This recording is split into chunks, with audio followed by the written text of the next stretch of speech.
आता डॉक्टर म्हणतात प्रेग्नन्सीमध्ये वॉकिंग केली पाहिजे, पण आम्हाला जन्माचा कंटाळा, काय करणार मग. अशी छोट्या मोठ्या कामासाठी बाहेर पडले ना की आपोआपच वॉकिंग होते आपली. तर झाले असे, आमच्या अहोंच्याने सनग्लासेस रेडी झाले होते, तेच घ्यायला आम्ही टायटन आय प्लसमध्ये गेलो. तिथे भन्नाट असे डिस्काउंट चालू होते. मी पण येथे काही साधे चष्मे ट्राय केले, पण घेतले काहीच नाही. असो, मग आम्ही शॉपमधून बाहेर पडून थोडी वॉकिंग केली आणि नंतर विचार केला आता बाहेर आलो आहोत तर बाजारातून ताज्या ताज्या भाज्या घेऊन घरी जाऊया, कारण जातानाच मार्केट लागते. मग आम्ही घरी आलो आणि आमचे अहो बघा नवीन सनग्लासेस घालून इथे शायनिंग मारत होते. असं मग मी पण फ्रेश होऊन थोडं पाणी पिऊन घेतलं, कारण एवढं गरम होत होतं ना की काय सांगू तुम्हाला. आता म्हटलं आधी पाणी पिऊया, तोपर्यंत काय शांत वाटणार नाही, कारण परत जी काही कामं आहेत ना ती आपल्यालाच करायची होती.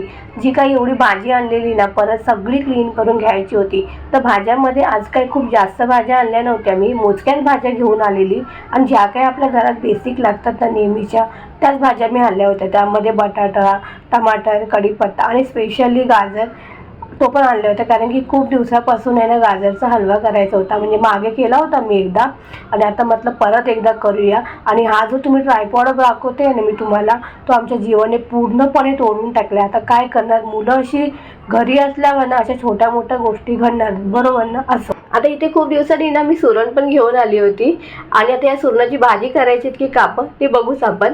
आणि सोबत कारली मटार घेऊन आली होती. आता कारल्याचा ना जीवनला ज्यूस हवा होता म्हणून त्यासाठी ती घेऊन आली होती.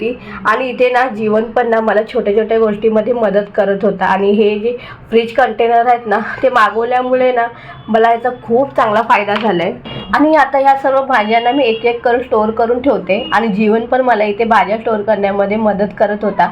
थोडाफार आहे ना कढीपत्ता पण त्याने मला साफ करून दिला होता, पण माझ्यासाठी ना जास्तीचं काम पण वाढवून ठेवलं होतं. हे तर माझ्यासाठी नेहमीचंच आहे, काय करणार आता.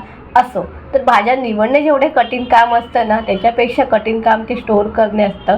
तर इथे सर्व भाज्या माझ्या नीट कंटेनरमध्ये स्टोअर करून झालेल्या आहेत. आणि आताच्या मेनूला लागणाऱ्या भाज्या पण मी इथे परातीतनं काढून घेतलेल्या आहेत.